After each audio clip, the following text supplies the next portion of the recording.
আসসালামু আলাইকুম। চলুন জেনে নেওয়া যাক আজকে নিউজ। বাড়ির ওয়াশরুমের গ্লাস পরিষ্কার করার সময় হঠাৎ গ্লাস ভেঙে পড়ে গুরুতর আহত হয়েছেন জনপ্রিয় নাট্য অভিনেতা ও নির্মাতা শামীম জামান। তার ডান হাতের কবজির গুরুত্বপূর্ণ রগ পেশিনাড়ি থেকে বিচ্ছিন্ন হয়ে গেছে। জানা যায় টানা 4 ঘন্টা অপারেশনে হাতের রগ জোড়া লাগাতে 64টি সেলাই লেগেছে।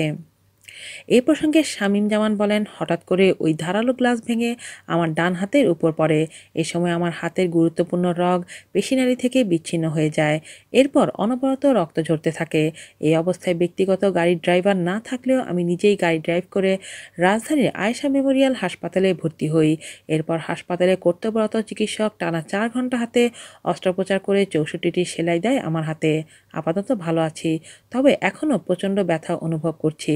এই বিষয়ে চিকিৎসক জানান তিনি এখন অনেকটা শঙ্কামুক্ত, তবে বিশ্রামে থাকতে হবে। আপাতত এই হাতে ভারী কোনো কাজ করতে পারবেন না তিনি।